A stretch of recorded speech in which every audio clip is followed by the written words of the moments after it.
ഞാൻ ഈ ഇടയ്ക്ക് മറിഞ്ഞ് വീണ സ്ഥലം കാണിച്ചു തരാം കേട്ടോ. രാത്രി ഓഫീസിൽ നിന്ന് വരുന്ന വഴി അന്ന് ഞാൻ സ്കൂട്ടറിലാണ് വന്നത്, നമ്മുടെ ഓല സ്കൂട്ടറിൽ. അപ്പം സ്ട്രീറ്റ് ലൈറ്റ് ഒന്നും ഇവിടെ കത്തത്തില്ലായിരുന്നു, ഇവിടെ വെള്ളം കെട്ടി കിടക്കുമായിരുന്നു. നമ്മുടെ മോൾ ഓഫ് ട്രാങ്കൂറിൽ അതിൻ്റെ ഫ്രണ്ടിലത്തെ ഫ്ലൈ ഓവറാണിത്. വെള്ളം കെട്ടി കിടക്കുമായിരുന്നു. കാരണം ഈ എന്താ പറഞ്ഞാൽ ഇതൊന്നും വർക്കാകത്തില്ല. ഇതിൻ്റെ വേറെ എന്താ ഈ ഡ്രെയിനേജ്, വെള്ളം പോകുന്ന ഓവാണിതെല്ലാം. ഈ ഡ്രെയിനേജ് ഒന്നും വർക്കാവുന്നില്ല. കാരണം ഇതെല്ലാം ഉള്ള ആൾക്കാർ റോഡിലുള്ള വേസ്റ്റ് കൊണ്ടിട്ടും അതേപോലെ പ്രോപ്പറായിട്ട് മെയിൻറ്റെയിൻ ചെയ്യാത്ത കാരണം മണ്ണ് നിറഞ്ഞ് അടിഞ്ഞ് ഇവിടെ വെള്ളം ഏകദേശം ഒരു 10-20 സെൻറ്റിമീറ്റർ പൊക്കത്ത് വെള്ളം കെട്ടി കിടന്ന് ഞാൻ മര്യാദയ്ക്ക് ഒരു 50-60 റേഞ്ചിലാണ് വന്നുകൊണ്ടിരുന്നത്. രാത്രിയിലല്ലേ, സ്കൂട്ടറിലൊക്കെ എത്ര സ്പീഡ് വരെ വന്ന് ഒരു ഒറ്റയടിക്ക് തന്നെ ഒരു ഒറ്റ വീഴ്ച. ഹെൽമെറ്റ് ഉള്ളത് കൊണ്ടും ജാക്കറ്റൊക്കെ ഉള്ളതുകൊണ്ടും വലിയ സീൻ വേറെ പണി കിട്ടിയില്ല. പിന്നെ ബാക്കിൽ വേറെ വണ്ടി ഇല്ലാത്തതുകൊണ്ട് രക്ഷപ്പെട്ടു. അപ്പോൾ ഇത് ബൈക്കിൽ പോണവർക്കും അല്ലെങ്കിൽ സ്കൂട്ടറിൽ പോണവർക്കും മാത്രമല്ല ഈ ഹൈഡ്രോപ്ലെയിനിങ് കാരണം നമുക്ക് ആക്സിഡൻറ്റ് പറ്റാൻ സാധ്യത കാറുകൾക്കും വരാം. പിന്നെ ഇതറിയാമല്ലോ, 2-3 നില കെട്ടിടത്തിൻ്റെ മുകളിലാണ് ഈ ഫ്ലൈ ഓവർ ഇരിക്കുന്നത്. താഴോട്ടെങ്ങാനും മറിഞ്ഞ് വീണാനുള്ള അവസ്ഥ ഞാൻ പറയേണ്ട ആവശ്യമില്ലല്ലോ. അപ്പോൾ പ്രിയപ്പെട്ട NHAI, national highway authority of India, നിങ്ങൾ ഈ ഇത്രയും രൂപ മരം വെക്കണ്ട, തടിയൊക്കെ ഫ്രീ ആണ്. പറഞ്ഞിട്ട് കാര്യമില്ലടേ, എന്തൊരു കഷ്ടം നോക്കണം.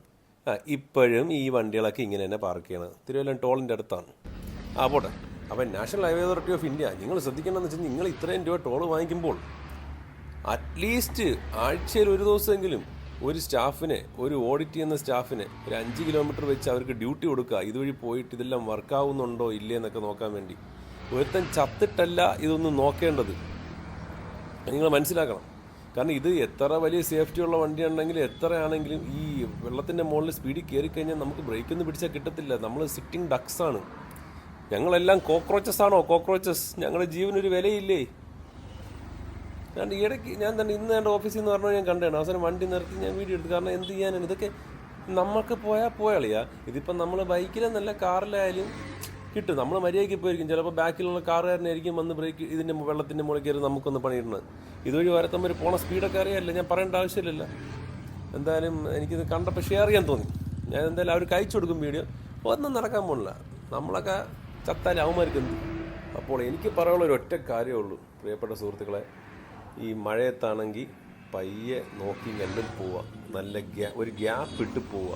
ഫ്രണ്ടിൽ എന്താണെന്നൊന്നും പറയാൻ പറ്റില്ല. നമ്മുടെ കേരളമാണ്, നമ്മുടെ ഇന്ത്യയാണ്, അറിയാമല്ല. മാരക കുഴിയായിരിക്കും, പൊട്ടക്കുഴിയായിരിക്കും. ചിലപ്പോൾ ഫ്ലൈ ഓവറേ കാണത്തില്ല, മാർക്കിംഗ് ഒന്നും കാണത്തില്ല. അപ്പോൾ ശ്രദ്ധിച്ച് പോവാം, വേറെ ഓപ്ഷൻ ഇല്ല.